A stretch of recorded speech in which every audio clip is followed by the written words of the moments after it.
안녕하세요. 저는 현재 남편 없이 홀로 중학생 딸을 키우고 있는 40대 초반 여성입니다. 저는 왼수 같은 남편과는 이혼했지만 시댁과는 여전히 활발하게 교류 중이에요. 보통 이혼하면 시댁 식구들과는 다시 남이 되기 마련이잖아요. 그런데 저는 무슨 연유로 지금까지 잘 지내고 있는 건지 궁금하시죠? 그럼 제 결혼 이야기부터 여러분께 본격적으로 들려드리겠습니다. 함께 끝까지 들어주시면 감사하겠습니다. 전 남편과 저는 동갑으로 평범하게 남들처럼 연애하고 결혼했습니다. 저와 남편은 일반 회사원이었고 맞벌이 부부로 계속 일했어요. 저는 아주 어릴 때 부모님이 돌아가셔서 식구가 많은 가정을 많이 부러워했는데요. 남편이 딱 그런 가정에서 컸더라고요. 보통 결혼할 남자에게 여자 형제가 많으면 다들 기겁하잖아요. 하지만 저는 외동으로 외롭게 자랐어서 그런지 오히려 시누이가 많은 게 좋았어요. 제게 꼭 자매들이 생긴 기분이랄까요? 저보다 일찍 결혼한 친구들은 경악하며 도대체 시누이가 어떻게 자매 같냐며 기함했죠. 그 말을 듣고 저는 조금 긴장했지만 시누이들과 제가 부딪히는 일 같은 건 없었어요. 남편에게는 누나 둘과 막내 여동생이 있었어요. 결혼을 하니 3명의 신우들은 저를 너무나 반겨줬습니다. 하지만 3명의 신우가 생겼다 해도 전부 사는 곳이 달라서 자주 보지도 못했어요. 큰 시누이와 작은 시누이는 미국에서 결혼을 해서 그곳에서 살고 있었고요. 작은 시누이는 같은 한국에 살았지만 저희 집과는 몇 시간 떨어진 곳에 살았습니다. 그래서 명절에 겨우 모여 얼굴 보는 게 다였습니다. 그나마 저는 시댁이라도 가까워서 좋았어요. 아무래도 제게 친정엄마가 없으니까 시어머니를 더 살뜰히 챙겼던 것 같아요. 하지만 제가 시모랑 잘 지내보려고 노력할수록 어쩐지 멀어지는 기분이 들었습니다. 신우들은 멀리 살아도 친해지기 어렵지 않았는데 시모와 친해지는 일은 큰 산을 넘는 것과 같았죠. 그때 당시에 남편의 말을 빌리자면 시모는 동네에 소문난 성격 괴팍한 노인이었어요.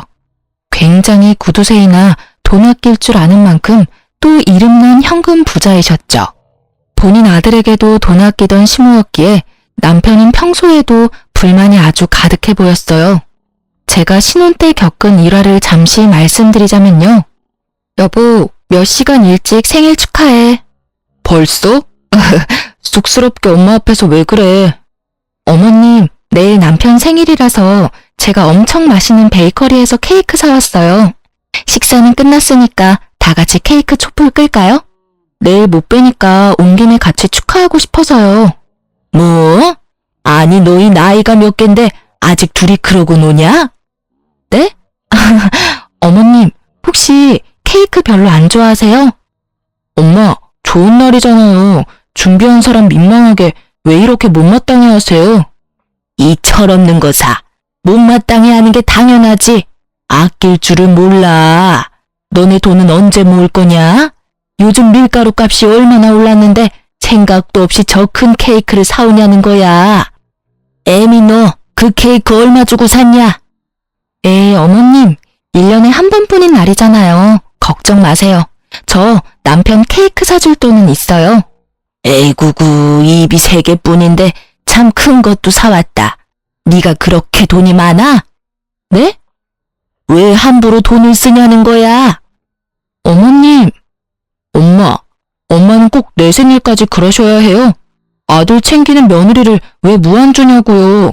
저 정말 창피하니까 그만하세요. 막말로, 네 생일은 내가 힘들게 너 낳은 날인데 네가 한 게 뭐가 있다고 그러냐? 엄마, 지금껏 저랑 누나들 키워오면서 케이크 한 번 제대로 해준 적 있어요? 엄마가 돈 아깝다고 항상 우리 생일 몰아서 1년에 딱 한 번 손바닥만한 케이크 사왔잖아요. 막내까지 우리 넷인데 그 코딱지만한 걸 항상 나눠 먹었어요. 엄마 때문에 우리 넷 식탐도 많은 거 알아요? 이 정도 케이크 한 판은 나 혼자 다 먹을 수 있어요. 몰라, 난 어릴 때 못 먹은 거 지금이라도 다 먹을 거니까 말리지도 말고 화도 내지 마세요. 제 생일이거든요. 아유, 귀 따가우니까 소리 지르지 마라. 내가 너희 굶기면서 키웠냐? 지들 때문에 아등바등 살아온 엄마한테 어디 되도 않은 응석이야? 예, 애미야. 난 케이크고 뭐고 할 생각 없으니까 하려거든 너네 신혼집에나 가서 해라. 에잉, 돈 낭비도 주제껏 해야지. 네, 안 그래도 지금 가려고요. 자기야, 집 가자. 얼른 일어나. 잠시만, 여보, 진정 좀 해. 어머님 말씀이 맞아요. 저는 힘들게 제 남편 낳아주셨으니까 감사해서 같이 초라도 불고 싶어서 사온 거예요. 그러니까 너무 화내지 마세요. 다음에는 케이크 좀 작은 걸로 사올게요. 제가 너무 오버해서 큰 거 사왔죠. 여보, 우리가 먹은 건 치워야지. 금방 설거지만 하고 갈 테니까 먼저 차에 가 있어. 넌 속도 없어? 이 상황에 설거지는 무슨? 그래도 오늘 어머님이 당신 생일상 차려주신 거잖아. 저는 그 상황이 너무나 당황스럽고 무서웠지만 애써 아무렇지 않은 척 굴었어요. 남편과 시모 사이에서 물론 난감은 했어요. 하지만 그 상황에 홀라당 집으로 가버리면 상황은 더 악화만 될 것 같았습니다. 남편도 서운함이 큰지 통 수그러들지 않아서 제가 대신 시모에게 수그러드니까 웬걸? 시모에 가라앉지 않을 것 같던 그 화가 누그러져 잠잠해지더라고요. 제가 설거지를 하려고 고무장갑을 꼈는데 시모는 제 손을 잡고 고무장갑을 빼고 말했어요. 그럼 어디 사왔으니까 케이크 맛이나 보자. 또 여기다가 생각 없이 막 퍼먹지 말고 딱 먹을 만큼만 덜어서 먹어. 네, 어머님, 접시 가져올게요. 엄마. 남편은 집에 돌아와서 제게 너무 신기하다고 어떻게 한 거냐고 물었고 저도 영문을 모르겠더라고요. 그렇게 저는 시모와 크게 부딪히지는 않았지만 시모는 여전히 제게 어려운 숙제 같은 존재였습니다. 하지만 신우들은 시모가 제겐 좀 다른 것 같다고 자식들보다 며느리에게 더 유한 것 같다며 부러워했습니다. 그리고 마침내 제게 딸이 태어나고 시모는 완전히 마음을 열었어요. 저도 그때서야 시누이들이 한 말이 무슨 말인지 이해가 갔습니다. 시모는 유독 제 딸을 아끼고 예뻐했습니다. 아기가 태어나고부터는 더 이상 제게 퉁명스럽게 대하지도 않으셨어요. 호칭부터 애미해서 아가로 바뀌었다니까요. 아가, 소진이 첫 돌은 내가 다 부담할 테니까 정석으로 제대로 해야 한다. 네? 어머님, 안 그러셔도 돼요. 나 빈말 아니고 정말 해주고 싶어서 하는 말이니까 그렇게 해. 너 친정 없다고 무시하는 거 아니니까 부담 갖지도 말고 걱정도 마라. 소진이 우리 집안에 찾아온 공주님인데 대접 제대로 잘해줘야지 않겠냐? 아가, 너도 뱃속에 소진이 품느라 고생했다. 어머님, 저 감동받았어요. 이 마음 다 말로 표현 못하지만 감사합니다. 감사하긴 뭘. 아이 그나저나 얘는 너 닮아서 얼마나 다행이야. 어쩜 이렇게 똘망하고 예쁘게 생겼나 몰라. 눈빛이 이렇게 맑고 투명할 수가 없다. 내 아들이지만 네 남편은 네 시아버지 판박이라 영 눈깔이 빛나지도 않고 희마리가 없잖니. 어머님 닮았으면 신랑도 더 잘생겼을 텐데 아쉬워요. 그렇게 손녀딸이 태어나고 확 바뀐 시모는 예전보다 더 살가워지셨어요. 그리고 케이크 하나 사는 것도 엄청 혼냈던 시모의 지갑은 제 딸에게만큼은 아주 쉽게 열렸습니다. 돌잔치부터 시작해서 아이에 관한 거면 모두 비싸고 좋은 걸로 해야 한다며 어머님께서 직접 돈을 부담하셨죠. 남편은 어떻게 자식보다 손녀딸이냐며 투덜거렸지만 저는 저와 남편이 찬밥 신세라 할지라도 마냥 좋았습니다. 그런데 어머님은 손녀는 끔찍하게 생각하면서 정작 스스로에겐 돈을 전혀 쓰지 않으셨어요. 그래서 그 점이 언제나 마음이 쓰였습니다. 전기세를 아낀다고 시댁에서 청소기를 안 돌리고 아직까지 바닥걸레질을 하셨거든요. 그런데 세상에 아기 태어났다고 저희 집에는 스팀 청소기와 로봇 청소기를 사주셨지 뭐예요? 요즘 세상 공기가 너무 안 좋아서 아기한테 치명적이라면서요. 뿐만 아니라 공기청정기까지 사주셨습니다. 시모는 손녀를 너무나 사랑하는데 그 마음을 어떻게 다 표현할 줄 몰라서 물건으로 다 사주며 표현하는 것도 같았어요. 그래서 저는 그 마음에 꼭 보답하고 싶었습니다. 여보, 우리 어머님한테 마냥 받기만 하고 막상 해드린 게 너무 없는 것 같아. 소진이 돌잔치부터 시작해서 어머님 너무 무리하시는 거 아니야? 괜찮아. 부담 갖지 마. 우리 엄마 변덕에 또 언제 심술 부릴지도 모르고 그냥 감사합니다 하고 받으면 돼. 그리고 엄마는 우리 말고 다 소진이한테만 돈 쓰시잖아. 우리가 뭐하러 더 해드려. 당신 돈 절대 쓰지 마. 어차피 우리가 뭐 해드려 봤자 다시 돌아오는 거 하나 없을걸? 당신 그게 무슨 소리야? 당신 낳아준 엄마한테 그게 할 말이야? 어머님이 소진이한테 해주는 게 다 우리한테 해주시는 거나 마찬가지지. 그러지 말고 어머님 밥솥 좀 낡았던데 그거 우리가 바꿔드리자. 엄마 집에 안 낡은 게 있냐? 괜히 맘대로 바꿨다가 쓴소리 듣지 말고 그냥 있어라. 나처럼 가만히 있는 게 효도야. 나섰다가 또 저번 케이크 산 것처럼 욕이나 먹으려고? 저는 제가 시집 올 때부터 눈에 띄었던 언제 산지 가늠도 안 가는 시댁의 낡은 밥솥을 바꿔드리기로 마음먹었습니다. 남편은 내키지 않아 보였지만요. 시모는 밥솥 말고도 최소 10년은 되어 보이는 가전제품만 쓰고 계셨거든요. 저는 혼자서 시모 밥솥이랑 다른 소형 가전제품들도 전부 바꿔드렸어요. 그때까지는 제가 시모가 구두쇠인 건 알았지만 부자라는 사실은 몰랐어요. 그래서 남편이 시모한테 그런 식으로 말하는 모습에 화가 나더라고요. 남편은 어차피 시모가 화낼 거라며 저를 비웃기까지 했어요. 남편은 자기 엄마는 돈 함부로 쓰는 거 무척 싫어하는 사람이니 어디 저 한번 알아서 다 해보라고 짜증을 냈습니다. 그래서 저는 기왕 새 밥솥 사는 김에 아주 튼튼하고 좋은 걸로 사갔습니다. 하지만 살림에 능숙하지도 않은 초보 주부인 제가 아무것도 모르고 사온 비싼 밥통에 시모는 아주 호되게 혼내더라고요. 이게 뭐냐? 아니 너는 집안의 여자가 돈 아낄 줄도 몰라서 도대체 어쩜 좋으니? 어머님, 그게 아니라 밥솥이 너무 낡아서요. 제 돈으로 바꿔드리고 싶었어요. 제 돈으로. 고장났어? 멀쩡히 수리 맡겨서 잘 쓰고 있는 밥솥을 네가 뭔데 바꾸려 해? 어머님, 그 순간만큼은 혼나면서 남편 말을 들을 걸 그랬나? 하고 후회했어요. 호랑이 같은 시모의 호통이 너무 무서웠거든요. 그런데 웬걸? 시모는 화내놓고는 제가 사드린 밥솥을 정말 신주단지 모시듯 너무 반짝거리게 닦아놓고 아껴 쓰더라고요. 나중에 시모가 혼자 있을 때 밥통을 너무 좋아하는 모습 보고 속으로 엄청 뿌듯했어요. 겉으로는 억척스러워도 챙겨드리면 세상 좋아하시는구나. 저는 단번에 깨달았습니다. 그래서 그 뒤로는 혼나도 아무런 타격을 받지 않았네요.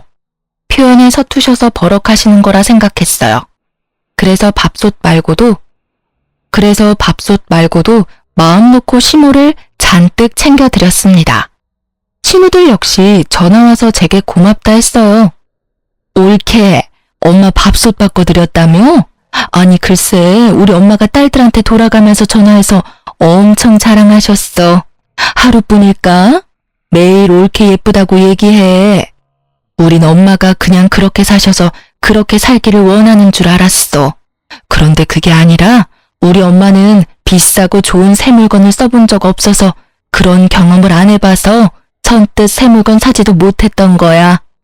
옳게 덕에 우리도 이번에 많이 반성했어. 정말 고마워. 형님들과 아가씨 이야기를 들어보니 시모는 남편을 일찍 잃고 사남매 홀로 키우시느라 엄청 억척스러워진 거래요. 그러다 장사하면서 대박나서 돈은 벌대로 벌었고 이제 쓰시기만 하면 되는데 고생했던 때가 있어서 그런지 자기 돈인데도 함부로 못 쓰신다 하더군요. 나이 들수록 억척스러워지는 시모를 아들, 딸도 몰라주는데 제가 알아준 거였습니다. 그 후로 신우들과 시모에게 정말 많이 예쁨 받았습니다. 그전에도 예쁨 받았지만요. 남들은 제가 사서 고생한다 했지만 저도 어렸을 때 잠깐 시모와 성격이 비슷한 괴팍한 할머니 손에서 자랐거든요. 문득 잊고 있었던 할머니 생각도 나고 좋았어요. 남들은 몰라도 저만 아는 시모의 따뜻함이 있었네요. 남편도 물론 제게 사과했습니다.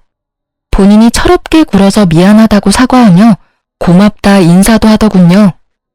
아마 제가 신우들한테 일러서 된통 혼난 듯 보였어요. 그렇게 저는 남부럽지 않은 결혼 생활하면서 살았네요. 제 결혼 생활의 문제는 아이에게 사춘기가 오면서 조금씩 드러났습니다. 저는 아이를 여럿 낳고 싶었는데 임신이 잘 되지 않아서 딸을 좀 외롭게 키웠어요. 저처럼 살게 하지 않겠다면서 형제 자매를 못 만들어줘서 늘 미안했죠. 그래서 맞벌이 하면서도 아이와 시간을 많이 보내려고 노력했습니다. 제 딸은 초등학생 때까지는 그래도 방문을 잠그거나 하지 않았는데 중학생 되고부터 방문을 잠그더라고요. 제 아이에게도 두려웠던 사춘기 시기가 온 거예요. 저는 바짝 긴장을 하고 아이에 대해 걱정했습니다. 하지만 남편은 내버려 두라며 애들은 알아서 크는 거라고 하더군요. 너무 오버하는 거 아니야? 방문 잠근 게 뭐 어때서? 원래 저 나이엔 자기만의 시간이 다 필요하대. 오버한다니? 소진이 내 딸이기도 하지만 당신 딸이기도 하잖아.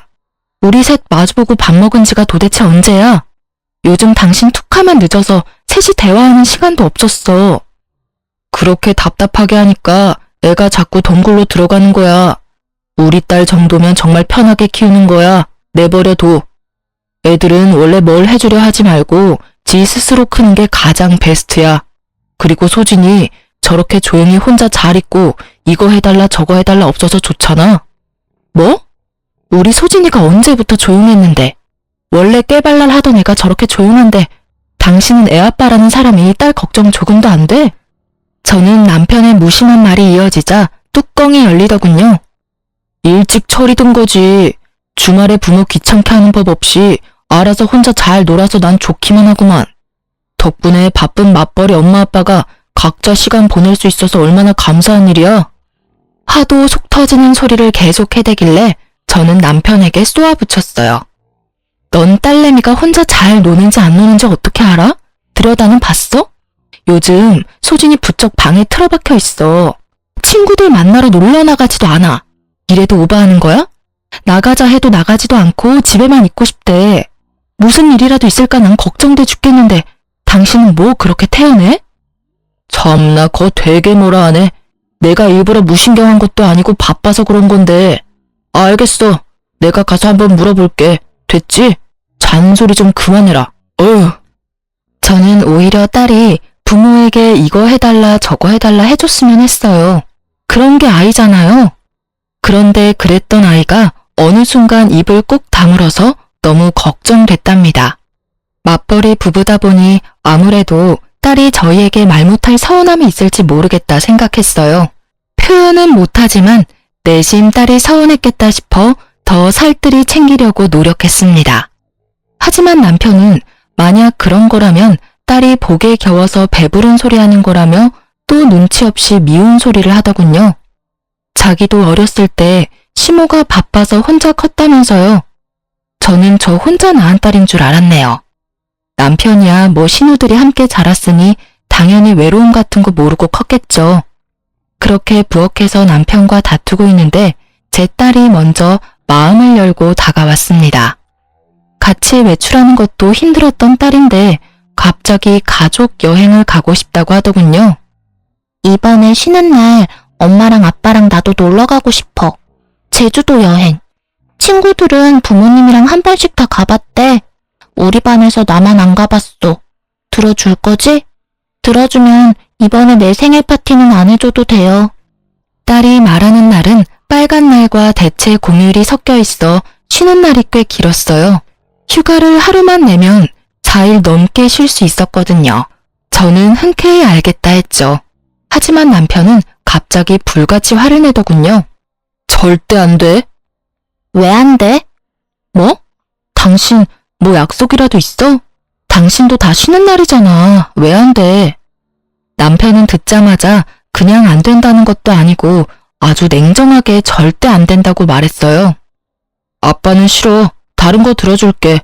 무슨 갑자기 제주도 타령이야? 너 엄마 아빠 힘들게 일하는데 돈을 그렇게 함부로 쓰길 바래? 왜 싫은데? 나 다른 거 필요 없어. 그냥 아빠랑 엄마랑 나 이렇게 셋이 제주도 여행 가는 게 내 소원이야.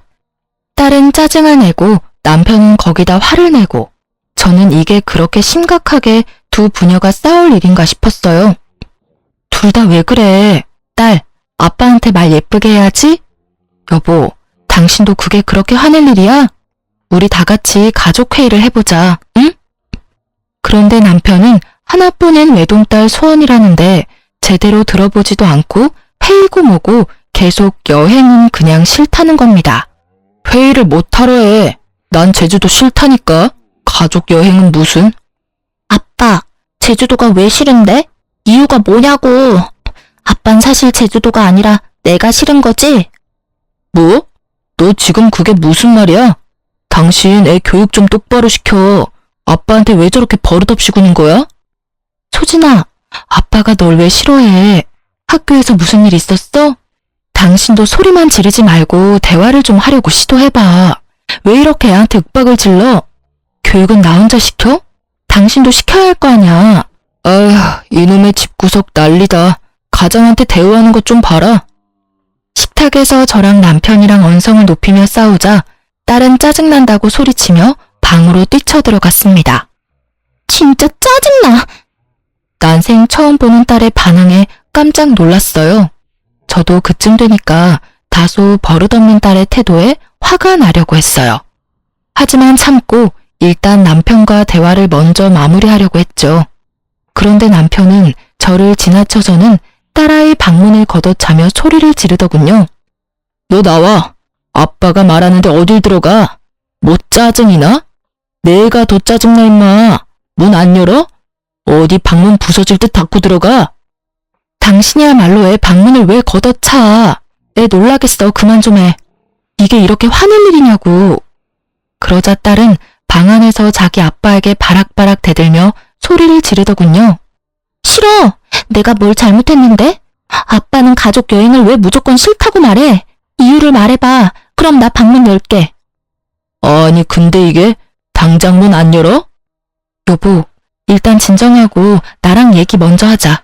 내가 저렇게 나온다고 당신까지 이럴 일 아니잖아. 당신 그날 스케줄 있어? 안 되는 합당한 이유를 말하면 되는 걸 화부터 내니까 애도 엇나가잖아. 먼저 어른답게 좀 굴 수 없어? 어련히 중요한 일이 있으니까 안 된다 하지 내가 그걸 일일이 다 설명해야 해? 정말 가장 이렇게 개무시당해도 되는 거냐? 나 부장이랑 골프 치러 가 됐냐? 부장한테 이미 약속했는데 어떻게 취소를 하냐고. 남편은 고래고래 고함을 지르며 악을 쓰더군요. 저는 이상하리만큼 악을 쓰는 남편을 보고 어딘가 낌새가 이상하더라고요. 찜찜한 마음을 숨길 수 없어서 남편에게 말했죠. 아까부터 가장 운운하는데 이 집에서 너만 가장이야? 나도 가장이야. 우리 둘 다 돈 버는데 왜 넌 항상 너만 투덜거려? 난 일도 하고 애도 케어해. 근데 넌 애가 한마디 했다고 이렇게 난리 필 일이야? 그리고 골프 치러 가는 거 한 번쯤 미룰 수 있잖아. 직원이 몇 명인데. 아니 미루지 않더라도 애한테 회사 일이 있다고 좋게 말하던가. 뭐 하는 거야 지금 도대체? 그렇게 한창 미친 듯이 싸우고 있는데요. 시모가 갑자기 집에 들이닥치는 거예요. 난데없이 나타난 시모는 남편의 뺨을 갈겼습니다. 네 이놈! 어머님! 엄마, 갑자기 왜 때려? 남편의 뺨을 갈긴 시모는 호통을 치더니 당장 눈앞에서 썩 비키라 말했습니다. 시모의 포스에 남편은 놀라서 딸 방문 앞에서 비키더라고요. 그러자 시모는 사근사근한 목소리로 제 딸을 불렀습니다. 소진아, 할미 왔어. 문 열어볼래? 그러자 제 딸은 눈물 콧물 범벅이 되어 방에서 나왔습니다. 잘 울지 않는 딸인데 저도 깜짝 놀랐어요. 방에서 우는 소리 한 번 안 내고 혼자 뭐가 그렇게 서러운지 숨죽여 울고 있었던 거예요. 엄마 아빠 앞에서 울지 않던 딸이 그렇게 할머니 앞에서 폭풍 우열하자 저와 남편은 좀 놀라서 말을 잃었습니다. 너 뭔 일이길래 내 손녀 잡고 있었어? 수화기 너머로 듣는데 내가 심장이 벌렁거려서 죽는 줄 알았다. 애비라는 게 딸한테 문 당장 열라고 협박하면서 소리 지르는 게 정상이냐? 어디 내 귀한 손녀딸한테 그따위로 해? 이 예쁜 공주 혼낼 게 어딨다고? 어머님, 그게요. 서로 대화하다 보니 이 사람도 화가 났고 소진이도 아빠한테 심하게 대들어서 상황이 이렇게 됐습니다.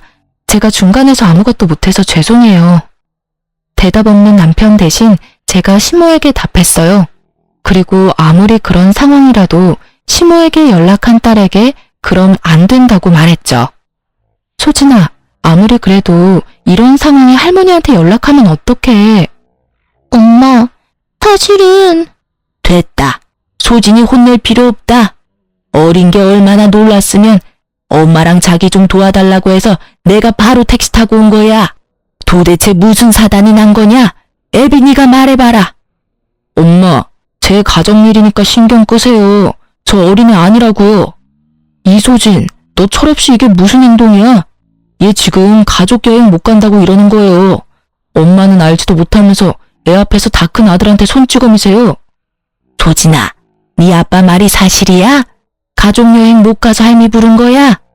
버스도 잘 안 타는 시모는 딸의 말 한마디에 택시를 타고 저희 집에 오신 거예요. 그래서 저는 더 불안했죠. 별거 아닌 일에 할머니를 그렇게 호출했다면 아무리 아끼는 손녀딸이라도 엄청 혼을 내실 것 같았거든요. 아빠가 가족여행 가자고 말하니까 절대 싫대. 안 간대. 그러니까 할머니가 아빠 좀 혼내줘. 그게 다냐? 네가 여행을 가고 싶은데 아빠가 못 가는 게 그렇게 서운했어? 근데 소진아, 네 아빠도 무슨 사정이 있지 않았을까? 그리고 우리 소진이가 그런 것 때문에 떼쓰고 그럴 애가 아니잖아. 그럴 나이도 아니고. 이 할미한테 말해봐. 왜 할머니 오라고 했어? 무슨 일이 더 있었지? 다소 철없는 중학생 손녀딸의 말에 시모는 남편 뺨부터 갈긴 게 민망스러운 상황이 연출됐죠. 하지만 곧 딸의 입에서 나오는 말에 저와 시모는 나란히 뒷목 잡고 쓰러질 뻔했어요. 아빠가 이상한 여자랑 제주도 놀러 가려고 우리랑은 제주도 가기 싫다잖아. 아빠 거의 매일 밤마다 옷방에서 어떤 여자랑 사랑한다고 통화한단 말이야. 저런 사람이 우리 아빠라니. 할머니, 나 토할 것 같아. 저희 딸 방 창문을 열면 옷방이랑 바로 연결되는 베란다가 있습니다. 남편놈이 옷방에서 새벽마다 상간녀랑 통화하는 소리를 딸이 잠결에 들은 거였습니다. 그래서 할머니까지 호출한 거였어요. 딸은 처음에 뭘 잘못 들었나 싶었대요. 아빠는 엄마랑 결혼한 사람이니까요. 그런데 남편놈은 점점 더 대범하게 옷방 베란다까지 나와서 상간녀와 애정이 섞인 통화를 해댄 겁니다. 그래서 잠기 밝은 제 딸은 눈치채고 녹음까지 해놨더라고요. 제가 충격에 휩싸여 아무 말도 못하고 딸을 안아주자 시모는 남편놈 따귀를 다시 사정없이 갈겼습니다. 못난 놈, 고약한 놈, 전하의 쓰레기 같은 놈! 저도 피가 거꾸로 솟는 것 같았는데 시모가 남편을 쥐잡듯이 잡아서 제가 끼일 틈은 없었어요. 시모는 남편의 멱살을 잡고 옷이 다 늘어지도록 쥐고 흔들었습니다. 제가 남편에게 왜 그랬냐, 상간녀가 누구냐 이렇게 따지고 때릴 틈도 없더군요. 시모가 저 대신 다 따져줬어요. 남편은 한 번만 봐달라며 빌었지만 시모는 집안 살림 남편에게 다 던지며 남편을 때리고 난리였습니다. 꼭 자기 아들 때리는 게 아니라 바람핀 사위 때리는 친정엄마 같았어요. 그런데 남편놈은 양심도 없는지 제게 좀 살려달라며 어머니 좀 말려보라고 염치 없이 싹싹 빌길래 한마디 해줬습니다. 여보, 나 좀 살려줘. 이러다 일 나겠어. 소진아, 너 빨리 막내 고모한테 전화 좀 해봐. 넌 아빠가 할머니한테 맞아 죽었으면 좋겠어? 야, 너 지금 어머님한테 맞는 것만 아프지? 나랑 소진이한테 미안한 감정도 없지? 소진이 마음에 상처 준 거 죄책감도 없지? 넌 그냥 잠자코 어머님한테 맞아. 겨우 그 정도 맞고 죽겠어?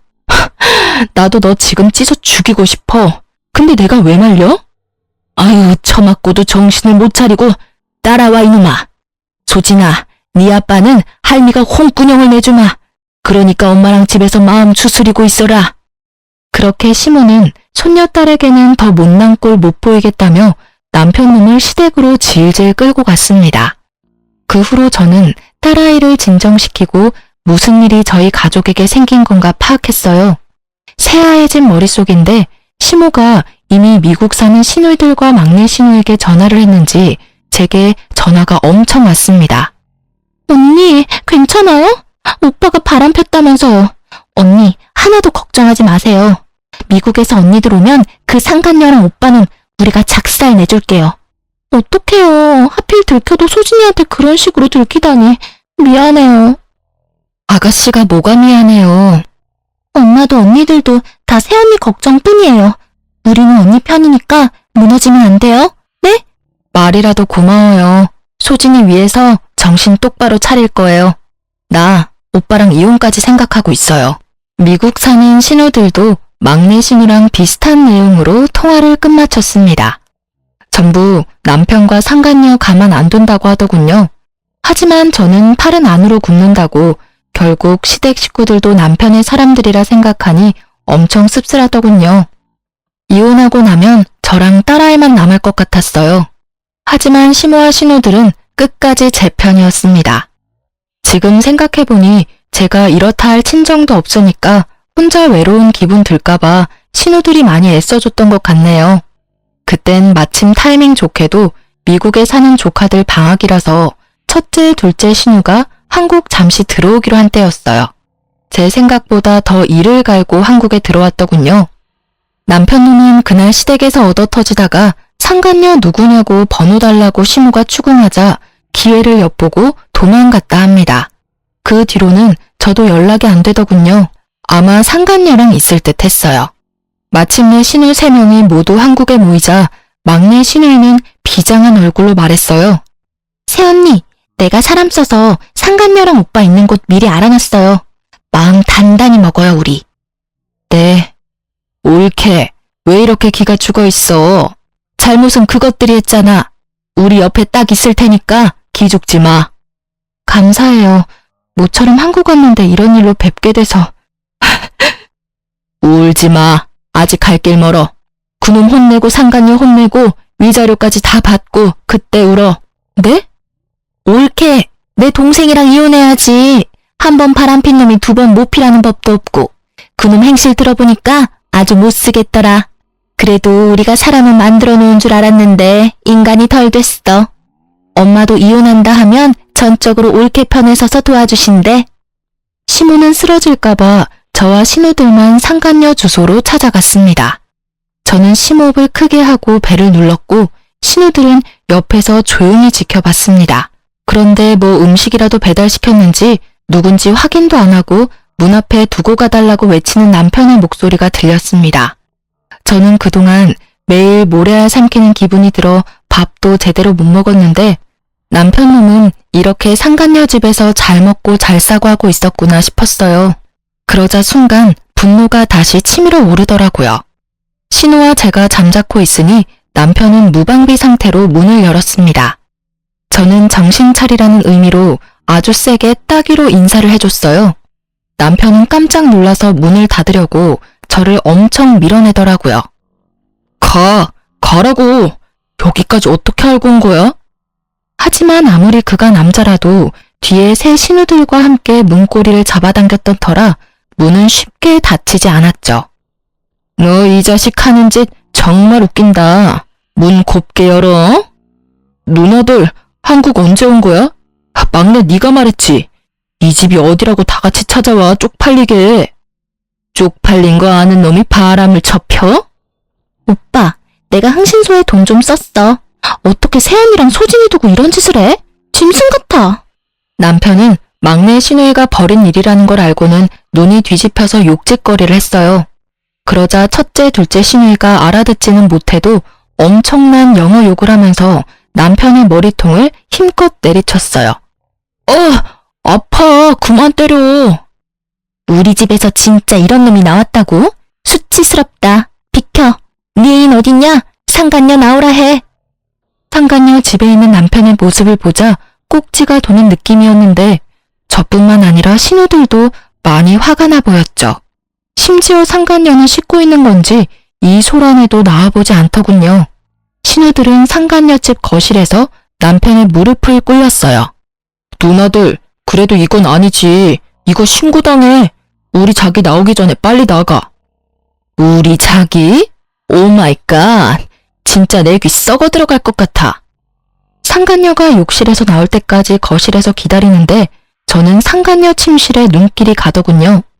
저곳에서 저희 남편과 상간녀가 뒹굴었을 생각에 너무 화가 나고 억울했어요. 상간녀 침실에서 남편의 흔적을 찾던 저는 겨우 눈물을 참고 있는데 깜짝 놀란 상간녀가 안방에 딸린 욕실에서 나오더라고요. 뭐예요, 당신? 뭐긴 뭐야.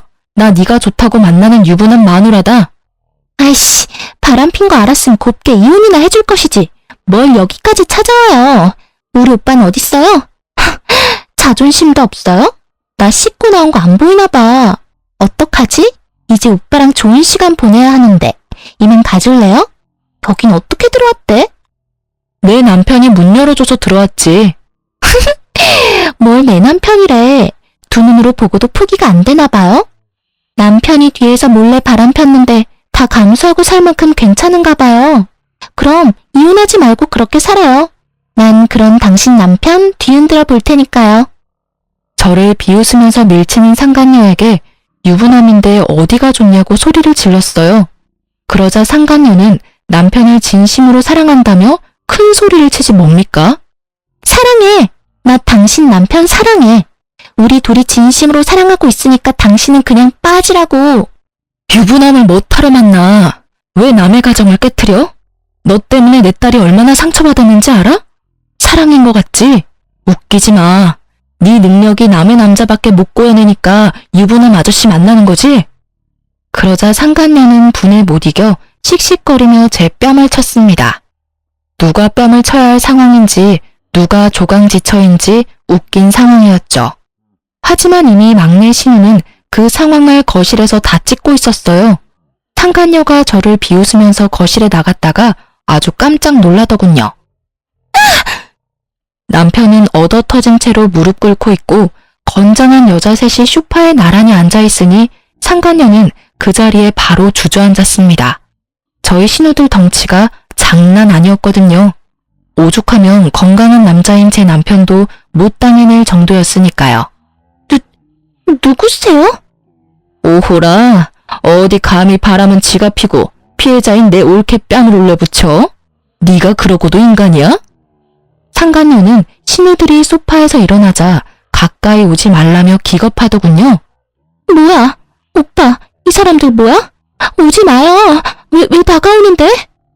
허겁지겁 바닥을 기면서 도망가는 상간녀의 앞에서 신우들이 연신 비웃는데 제 속에 있던 천불이 조금은 가라앉은 듯 했습니다.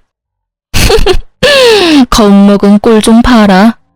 그렇게 무서워할 거면 가정 있는 남자 꼬드겨내면 안 됐지. 우리가 누구냐고? 네가 꼬드겨낸 유부남 누나들이다 이거사. 우리 엄마는 더해. 왜? 여기 새로 시집이라도 오고 싶어? 진짜 뭐예요? 이거 집단 폭행이거든요? 야, 우린 아직 손도 안 댔어. 망상증 있니? 이 정신 나간 거사. 오히려 네가 우리 새언니한테 손댔지? 다 찍었어 내가. 이런 교양 없는 게 감히 누구 뺨을 올려붙여? 올케 뺨 누가 갚아줄 거야? 난 경찰서 가기 싫어. 누가 대신 저것 참교육시켜줄래? 아, 언니들아. 막둥이도 경찰서는 못 가겠어요. 그렇게 장난스럽게 대화를 나누던 신우들은 동시에 남편 놈을 빤히 쳐다보더군요. 그럼 당연히 너뿐이겠지? 야, 조강지처 뺨 날린 상간녀 뺨, 너 2배로 갚아. 아님 너는 엄마 재산도 없다. 아니, 너는 엄마 재산 받지도 못할 뿐더러 엄마가 줬던 것도 다 빼앗을 거야. 동생아, 알거지 되는 거 한순간이다. 누나, 그게 무슨 소리야? 큰 신우의 말에 남편은 크게 당황한 듯 보였고 상간녀는 코웃음을 치며 말했습니다. 우리 자기가 그깟 푼돈 때문에 내 뺨 날릴 그런 사람으로 보여요? 우리 자기가 날 얼마나 사랑하는지 당신들이 아직 모르니까 하는 말이겠죠. 그치 자기야, 당신 누나들 정말 골 때려. 그러지 말고 그냥 어리고 예쁜 저한테 기회를 주는 건 어때요? 저 아줌마보다 내가 훨씬 나은 올케가 될 것 같은데요? 그렇게 오만하게 저를 비웃는 상간녀에게 남편은 뺨을 2번이나 아주 세게 올려붙였어요. 자기야, 지금 이게 뭐 하는 짓이야? 감히 네가 내 뺨을 때려? 이 여자들 앞에서 내 뺨을? 으이, 자존심 상해. 남편 놈은 처음과 달리 꽤나 숙연해져서 덤덤하게 말을 하더군요. 푼돈 아니야. 우리 엄마 알부자야. 그러게 왜 죄 없는 내 마누라 뺨을 때려. 죄는 너랑 내가 지어놓고. 뭐? 넌 미친. 나랑 좋다고 바람 필 땐 언제고. 아, 몰라. 이 자식아, 어떻게 이렇게 바로 배신해? 상간녀는 돌변한 남편의 태도에 엉엉 울면서 본인 신세 타령하고 남편 놈은 저와 신우들한테 딱 한 번만 봐달라면서 빌고 또 빌었습니다. 신우이들은 남편 놈에게 저에게나 제대로 사과하고 싹싹 빌라고 했죠. 그러자 남편 놈은 눈물 콧물 질질 흘리며 제 바지가랑이 잡고 말하더군요. 진짜 혼자 알거지로 쫓겨날까봐 겁은 났나 봐요. 여보, 내가 정말 미안해. 내가 죽을 죄를 졌어. 정말 딱 한 번 실수한 거야. 저런 싸구려 같은 애랑 내가 뭐 평생 갈 생각했겠어? 여기 온 것도 갈 곳 없어서 온 거였어. 한 번만 나 용서해주면 안 돼? 어? 우리 소진이한테도 내가 사과 제대로 할게. 나도 소진이도 더 이상 당신 같은 사람 필요 없어. 이제 소진이한테 아빠는 없어. 당신은 이미 한 번 내 딸을 버리고 여자를 택했잖아? 내 딸이 당신 바람피는 걸 몰랐으면 당신은 평생 그 더러운 속내로 한 가장인 척 뻔뻔하게 살아갈 거였잖아.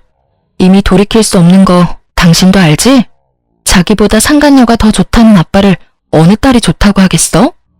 여보. 그렇게 남편 놈은 연행당하듯 시댁에 끌려갔습니다. 상간녀는 혼자 바닥치면서 계속 울었고요. 그날 그렇게 냉정하게 남편 놈을 내치고 집으로 돌아와 펑펑 울었습니다. 다 끝내고 나니 눈물은 나더군요.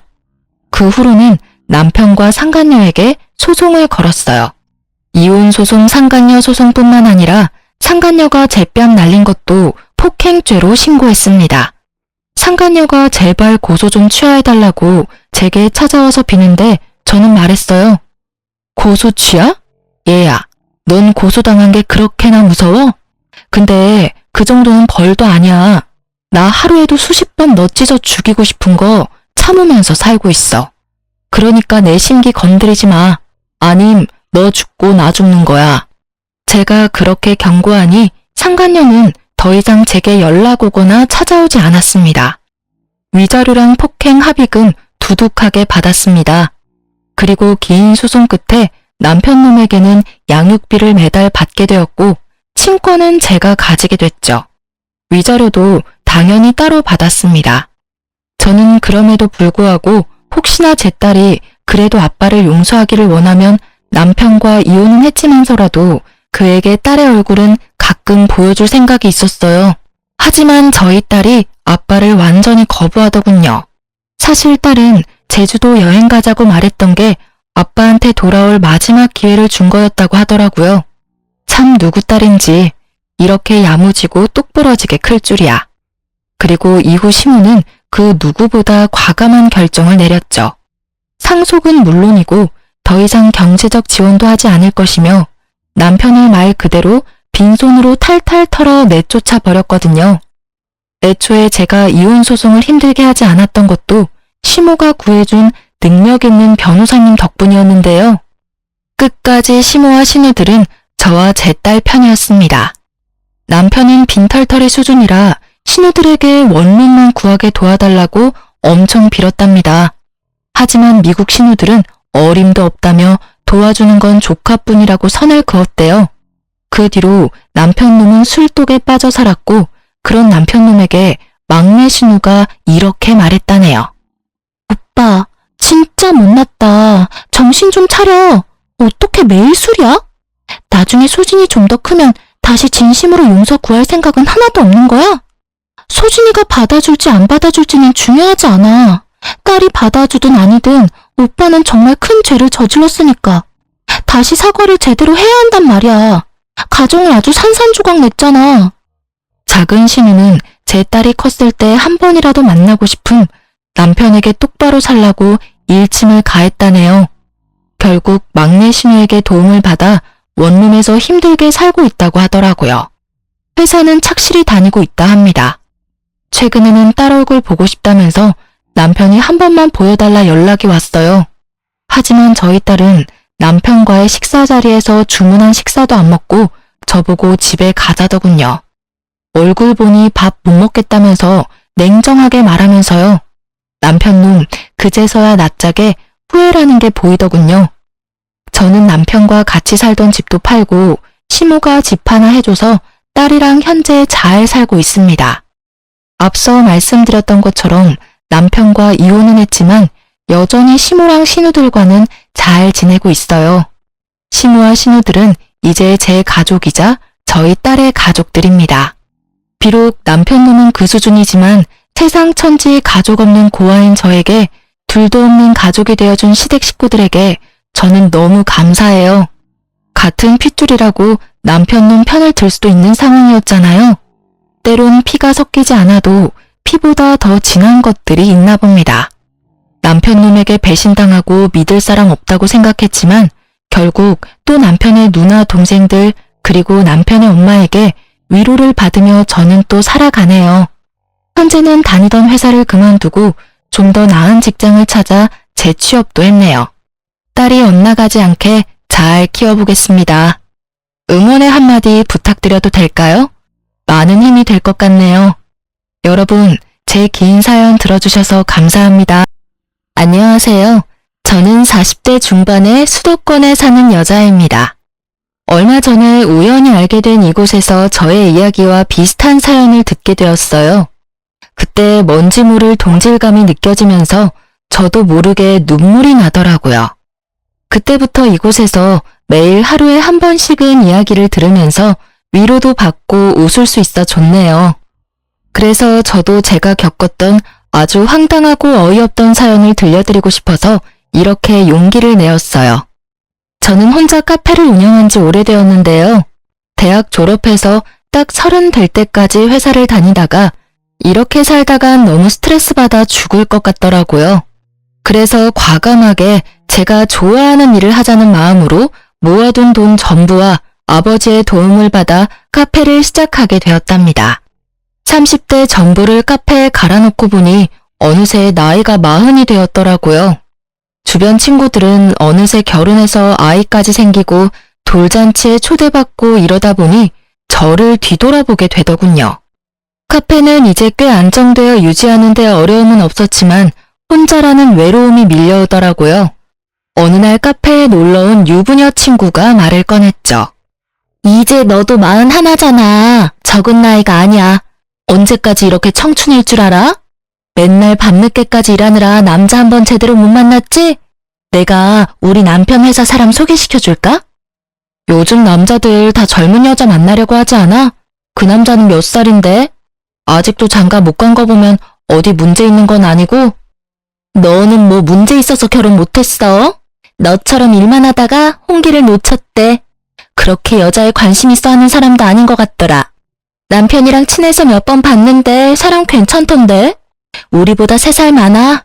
나이도 괜찮잖아. 그 남자 보는데 자꾸 네 생각이 나서 말해봤더니 소개팅 주선해달라던데? 진짜? 내 나이 듣고도 소개팅 해달래? 자기는 어린 여자는 대화 안 통해서 싫대. 그리고 내가 너 카페 한다더니 엄청 좋아하던데?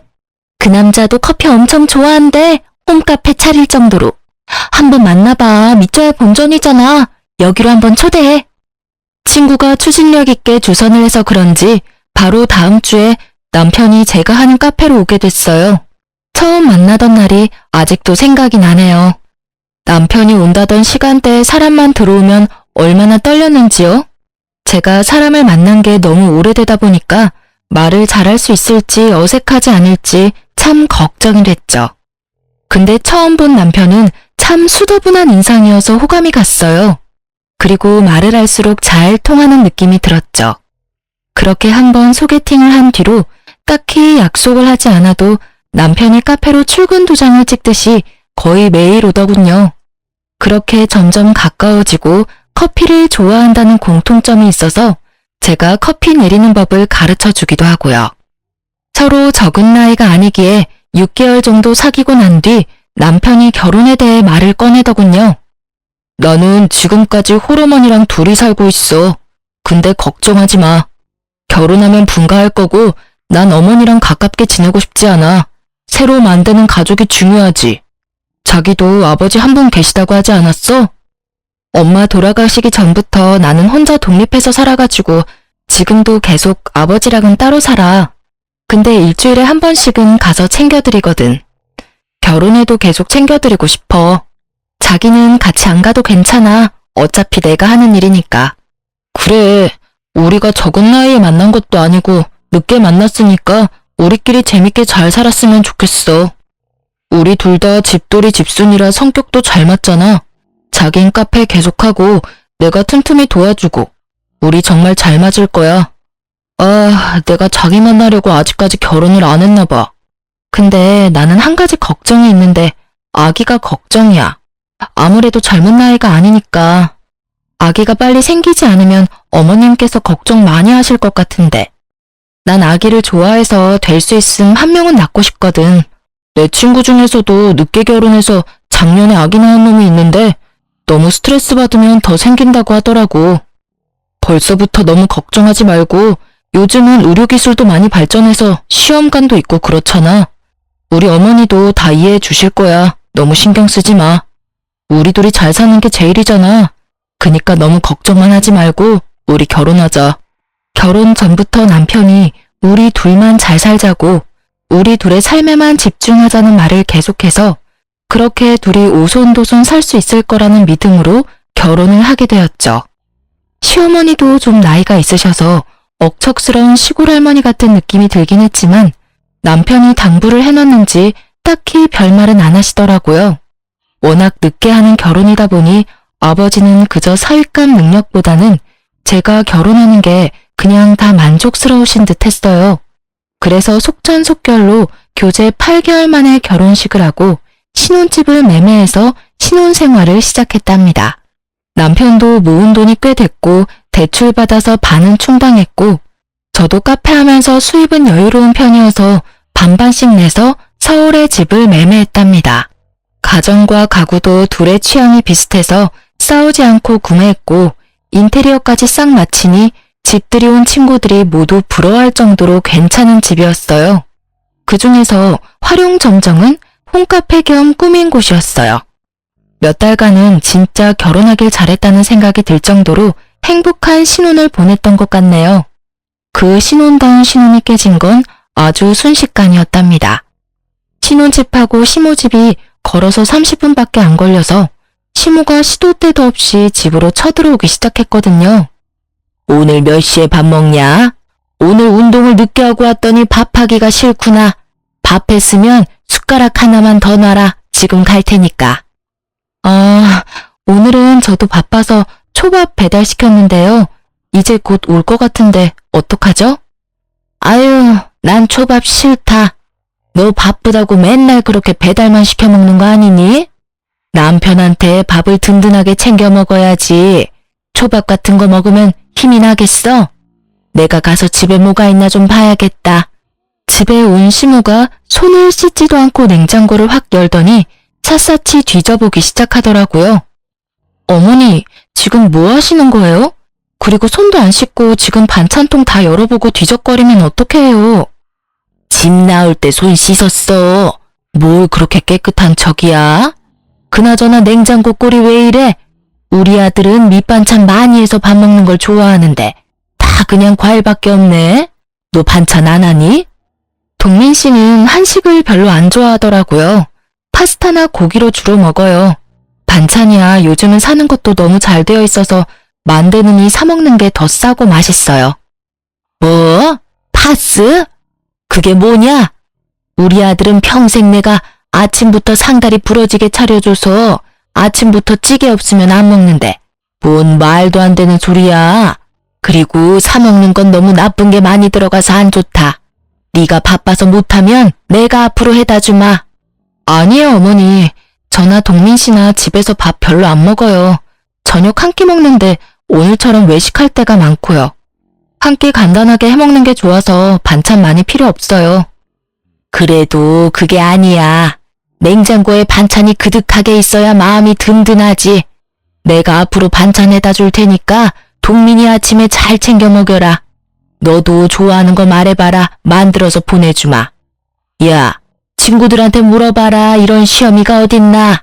계속 거절했는데 매주에 2번씩은 반찬을 바리바리해서 가져오시더라고요. 지금 생각해보면 신혼집에 올 구실을 제대로 만들었던 거죠. 처음엔 일주일에 2번을 오더니 은근슬쩍 횟수를 늘려가더라고요. 나중엔 거의 일주일에 5일 오는 날도 있었어요. 처음에야 시모가 어려우니까 하는 대로 따랐지만 제가 퇴근하고 오면 바로 30분 후에 시모가 당연하다는 듯이 집으로 들이닥칩니다. 저는 씻지도 못하고 편하게 쉬어보지도 못하고 시모와 또 밥상 차려야 되고요. 아니, 내 집에서 퇴근해서 편하게 쉬질 못하는 게 말이 되나요? 거기다 시모가 해온 반찬이 맛있다고 계속 칭찬을 해줘야 했어요. 말 안 하면 삐지거든요. 남편은 이런 상황이 아무렇지도 않은지 아주 자연스럽게 지 엄마를 맞이하더라고요. 지금 떠올려보면 둘이서 결혼 전부터 작당하고 그렇게 집으로 온 게 아닌가 싶어요.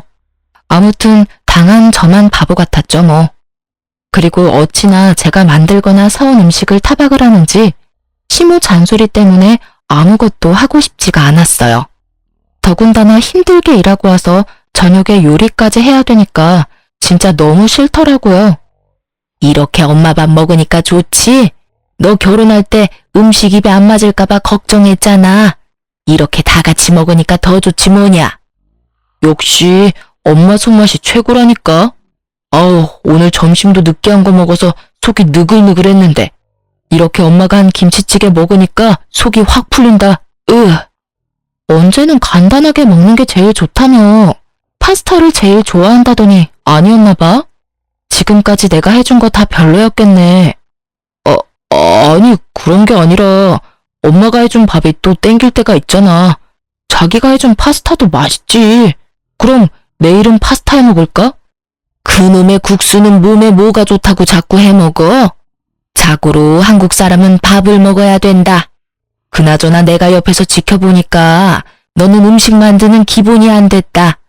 안 싸더니 일찍 돌아가셨다고 하더니 그래서 그런가? 처음부터 다시 제대로 배워야겠어. 칼질도 제대로 못하니 원. 왜 시집은 못 갔는지 알겠네. 어머니, 말씀이 좀 심하시네요. 저 오랫동안 카페에서 양식은 잘 만들어요. 자격증도 있고요. 다 어머니 기준으로만 생각을 하지 마세요. 그리고 거기서 우리 엄마 얘기를 왜 하세요? 말을 진짜 이상하게 하시네요. 어랍쇼? 이제 아주 대들기까지 하네. 내가 뭐 못할 말 했니? 다른 사람들한테 물어봐라. 나이 40 넘어서도 콩나물 무침 하나 못한다고 가서 물어봐. 옛날 같으면 소방 맞았어 이거사. 우리 아들이니까 나이 많은 옆에네 데려와서 사는 거지. 이래서 어린 색시를 드리라고 그렇게 말했는데. 엄마, 좋게 밥 먹다가 또 왜 그러셔? 당신도 이해해. 우리 엄마가 원래 말은 좀 험하게 하셔도 속은 따뜻하신 분이야. 알지? 그래도 가는 말이 고와야 오는 말이 고운 법이죠. 어머니 말대로 저는 40이 넘어서 그런지 남한테 그런 소리 들으면 참지만은 않아요. 그니까 어머니도 말 조심해주세요. 아니면 지금이라도 안 늦었으니까 말 잘 듣는 며느리 다시 찾아보시던죠. 그래, 내가 뚫린 입이라고 아주 실수를 했다. 어디 무서워서 말하겠어? 에휴, 나 간다. 당분간 못 오니까 너 혼자 밥을 하든지 그놈의 파스를 해먹던지 마음대로 해봐라. 시모는 숟가락을 탁 3개 놓고는 휙 나가버리더라고요. 남편이 안절부절하면서 지 엄마를 따라 나갔다가 다시 들어오더라고요. 그러거나 말거나 저는 사실 좋았네요. 시모 심보를 보자 하니 자기가 반찬을 안 해오고 집에도 안 오면 내가 엄청 불편하고 힘들어서 굽히고 들어갈 거라고 생각을 했나 본데요. 천만의 말씀 만만의 콩떡이죠. 시모가 매일 저녁 집으로 찾아와서 제가 얼마나 스트레스를 받았는데요. 언제까지 안 올지는 몰라도 당분간 자유라고 생각하니 만세라도 부르고 싶더라고요. 좀 오래 연락 좀 안 하길 바랬는데 꼴랑 3주 정도 지나니까 슬금슬금 저한테 전화를 하기 시작하더라고요. 친구도 없는지 금요일 저녁에 전화를 꼭 하더라고요. 김치 다 떨어지지 않았어? 우리 동민이가 갓김치 좋아하는데 좀 담가다 주랴? 아니요. 전부터 말씀드렸잖아요. 저녁에 요리하는 거 너무 힘들어서 잘 안 한다고요. 요즘 거의 외식을 해서 김치 그대로 있어요. 제가 요즘 일이 너무 바빠서 집에도 늦게 들어오고요. 그래도 왜 밥은 먹여야지. 아무리 일이 많아도 마누라 도리는 해야지. 그러려면 계속 혼자 살지 뭐하러 결혼을 했어? 아유, 그러게요. 저도 그냥 혼자 일이나 하면서 살 걸 후회되네요. 결혼하니까 할 것도 많고 신경 쓸 것도 많고 나 혼자 살 때는 한 끼 그냥 때우면 됐는데 지금은 밥 하나 먹는 거 가지고 제가 너무 스트레스를 받네요. 아무리 그래도 동민이는 주말에 쉬니까 너도 맨날 나가서 일하지 말고 좀 같이 쉬고 애도 좀 챙겨주고 그래라. 네, 그럼요. 저도 주말엔 최대한 일 안 하고 같이 보내고 있어요. 저도 동민 씨 위해서 다 잘하고 있으니까 너무 걱정 마세요. 동민이가 그러던데 내일 뭐 어디 차 타고 가기로 했다며? 아, 동민 씨가 그래요? 네, 오랜만에 바람도 쐴 겸 그냥 서해안의 바다도 좀 보고 해산물도 좀 사오고 하려고요. 그래? 나도 젓갈이랑 생선도 좀 필요하긴 한데 시장은 영 물이 좋지를 않더라. 아무래도 바닷가 가서 사는 게 좋긴 하지. 몇 시에 출발하는데? 동민이가 나한테 같이 가자는데 일단 시간 좀 보고 말해준다고 했다. 아, 너무 일찍은 말고 점심 먹고 출발하려고요. 그래? 잘 됐네. 나도 너무 이른 아침이면 안 가려고 했는데 그럼 같이 점심 먹고 출발하면 되겠네. 내가 니네 집으로 11시쯤 가마. 끊어라. 요즘 너무 바쁘고 시모 때문에 스트레스 받아서 남편과 사이가 그렇게 좋지 않았거든요. 그래서 남편이 웬일로 바람 쐬러 가자길래 일주일 내내 기다렸는데 이런 폭탄이 떨어질 줄 누가 알았을까요? 시모한테 같이 가자고 하는 남편도 밉고 한편으로는 또 늙은 어머니랑 같이 가서 맛있는 거 먹고 오는 걸로 좋게 생각하기로 했죠. 그래서 딱히 남편한테도 왜 말했냐 서운하다 그런 말 하지 않았어요. 다음 날에 시모가 아주 치장을 하고 집에 왔더라고요. 같이 근처 식당 가서 간단하게 점심을 먹고 출발하기로 했죠. 여기 한번 와봤는데 보쌈이 아주 맛있더라고요. 어머니 보쌈이랑 또 뭐 먹을래요? 막국수? 쟁반국수? 니네 알아서 시켜라. 난 조금만 먹으면 된다. 근데 김치가 왜 이래? 다 사가가지고는. 김치 하나를 보면 식당 음식을 알 수가 있는 법이야. 틀렸어. 시모는 식당만 오면 하나부터 10까지 투덜투덜 대고 했어요. 누가 보면 아주 식당 심사하러 온 사람인 줄 알겠더라니까요. 처음에 겪었을 때는 진짜 맛이 없나 보다, 음식 잘하는데 자부심이 있나 보다 그렇게 생각했었는데요. 매번 식당 갈 때마다 이러니까 진짜 같이 가기도 싫고 사주기도 싫더라고요. 그렇다고 안 먹는 것도 아니에요. 틀렸다고 욕해대면서 싹싹 긁어먹습니다. 그럴 거면 그냥 조용히 먹으면 되지 온갖 불평을 해대면서 그러니까 진짜 돈 내는 입장에서 얼마나 짜증나는 일인가요? 여행 시작 전부터 이미 저는 마음도 상하고 출발하기도 싫었어요. 억지로 따라 나섰는데 바다를 봐도 이래도 흥 저래도 흥 하더니 수산물 시장에 가서는 또 불평 한 보따리를 쏟아냈죠. 아니 이게 이렇게 비싸? 거의 2배를 받네. 뭐 금이라도 둘렀어? 이래서 시장 사람들 다 사기꾼이라는 거야. 이건 다 죽어가네 죽어가. 이거 여기서 잡아온 거 맞아? 근데 왜 이렇게 싱싱하지가 않아? 집 앞에 마트가 훨씬 낫겠네. 목소리나 작나요? 다 들리게 이런 말을 해대고 지나가니 시장 상인들 얼굴이 다 구겨지더라고요. 진짜 창피하고 화나서 저는 그냥 시장 입구로 먼저 휙 나와버렸어요. 남편이랑 둘이 왔으면 이것저것 구경하면서 집에서 해먹을 것도 좀 샀을 텐데 시모 때문에 뭐가 있는지 보이지도 않았죠. 한참 후 남편이랑 시모가 나왔는데 역시나 빈손이더라고요. 날은 저물어 가고 그냥 빨리 저녁이나 먹고 집으로 돌아가고만 싶었답니다. 남편은 또 지 엄마 먹인다고 횟집에 가서 푸짐하게 한상 시키더라고요. 이건 뭔 생선인데 이렇게 짜? 간장을 아주 들이부었나? 조림이라고 그래도 슴슴하게 해야지 원. 이건 뭔 회냐? 비싼 거 아니야? 돈도 없으면서 뭘 이렇게 비싼 걸 시켰어? 내가 사드리는 거니까 그냥 두셔. 말 좀 그만하시고. 얼른 안 먹으면 내가 다 먹어야겠네. 남편이 회를 막 입에 집어넣자 웃긴 게 시모도 잠잠해지더니 회를 열심히 먹더라고요. 남편도 얼마나 어릴 때부터 이걸 당해왔으면 지 나름대로 지 엄마 다루는 법을 깨우쳤나 싶었죠. 저는 밥맛도 없어서 회 몇 점만 깨작거리다가 집에 가는 차 안에서 시모의 코 고는 소리를 들으며 힘겹게 돌아왔답니다. 그 후로도 주말에 전화해서 어디 가냐고 물어보는 통에 결국엔 저도 집에서만 있던지 그냥 카페에 가서 일만 했죠. 우리 다음 주 주말에 오랜만에 여행 갈까? 요즘 통 같이 주말을 못 보냈잖아. 어머니랑 또 같이 가면 난 안 가. 이럴 때 보면 진짜 이기적이라니까. 우리 엄마 맨날 혼자 집에 있는데 자식이 여기저기 데리고 다니면 얼마나 좋으시겠어. 말은 안 하시지만 또 가고 싶어하는 눈치던데. 내가 이기적이라고? 그러는 당신은 우리 아빠한테 안부 전화를 하기를 해, 같이 밥을 먹기를 해, 여행을 가기를 해?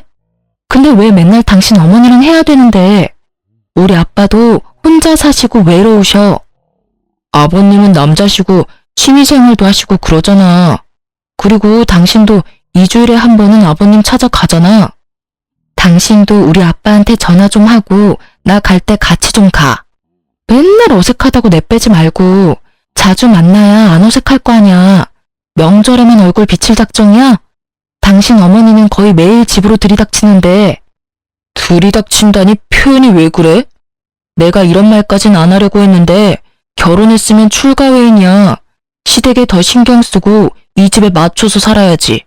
언제까지 결혼 전처럼 살 수 있는 줄 알아? 쿨한 척 다 해놓고는 역시나 당신도 40대 꼰대 마인드 가진 아저씨였네. 요즘 시대에 무슨 출가회인 같은 소리야? 돈도 내가 더 많이 버는데. 아니, 여기서 돈 얘기가 왜 나와? 당신이 돈 벌면 다야? 생활비는 반반씩 내잖아. 그러니까 하는 말이야. 출가외인이고 옛날 같으면 집에서 조신하게 살림이나 해야 되는데 왜 내 돈은 또 잘 쓰고 있냐 이거야. 생활비를 무슨 반반을 내? 매달 모자른 거 내가 다 채우고 있는데. 아, 그만해, 그만. 이런 식으로 말하는 거 진짜 질린다. 여행 안 가면 될 거 아니야? 잘 좀 지내보려고 한 거 당신이 다 초친 거야. 남편은 그렇게 말하고는 옷 입고 밖으로 휙 나가버리더라고요. 저는 그 후로 남편과 대화조차 하기 싫어졌어요. 내가 왜 이런 에너지 소비를 해야 하는지 내 시간은 다 사라지고 매일 싸우고 지지고 볶는 게 너무 현타가 왔거든요. 그래서 부부 사이는 더 멀어지고 서먹해지기만 했죠. 그 와중에 시모는 매일같이 전화해서 쓸데없는 소리만 늘어났죠. 너 한약 좀 먹어볼래? 나 아는 여편네 딸이 이번에 그 집에서 약을 먹고 임신을 바로 했단다. 너도 그 커피인가 모시개인가 맨날 마셔서 몸이 너무 차니까 애가 안 들어서는 걸 수도 있다더라. 저 한약 안 먹어요. 한약 알러지 있어요. 까다롭다 까다롭다 하니까 별게 다 있구나. 그럼 너 병원엔 가봤어? 벌써 결혼한 지 1년이 넘었는데 정애가 안 들어서면 병원에라도 다녀야 할 거 아니야. 너처럼 나이 많은 애는 하루하루가 중요한 건 몰라? 맨날 일한다고 그러고 넋을 빼고 있어. 지금 제일 중요한 게 애 들어서는 건데. 어머니, 하늘을 봐야 별을 따져. 동민 씨한테나 말해보세요. 어머니도 아시겠네요. 일주일에 5번은 술 먹고 들어오잖아요. 거기다 요즘엔 야근한다고 맨날 술 먹고 새벽에 들어와요. 그런데 어떻게 아이가 생기겠어요? 아들 단속 먼저 좀 해주세요. 제 말은 귓등으로도 안 들으니까. 뭐? 아무리 그래도 애 낳는 건 여잔데 네가 몸가짐을 잘하고 아이 낳을 몸을 만들어야 빨리 들어서지. 네가 나이 많아서 못 가지는 걸 왜 우리 아들 탓을 해? 이래서 여자는 나이가 중요한 거야. 네 나이에 애가 들어서긴 하겠어? 나이는 저만 많나요? 동민 씨가 더 많아요. 그렇게 손주를 원하셨으면 동민 씨 어릴 때 결혼시키지 그랬어요. 그리고 동민 씨랑 저는 아이 없어도 둘이 잘 지내기로 결혼 전부터 말했어요. 그니까 저한테 애 문제로 스트레스 주지 마세요. 끊습니다. 뭐라고? 애를 안 낳겠다고? 어디서 남의 집 귀한 데를 끊어놓는다는 소리를 그렇게 당당하게 해? 너는 진짜 글렀다 글렀어. 아유 속상해. 시모가 소리소리를 질러댔지만 저는 그냥 전화를 끊어버렸어요. 저의 이성의 끈도 함께 끊어졌거든요. 시모가 어떻게 말했는지는 몰라도 남편이 화가 나서 집으로 왔더군요. 어머니한테 또 무슨 말했어?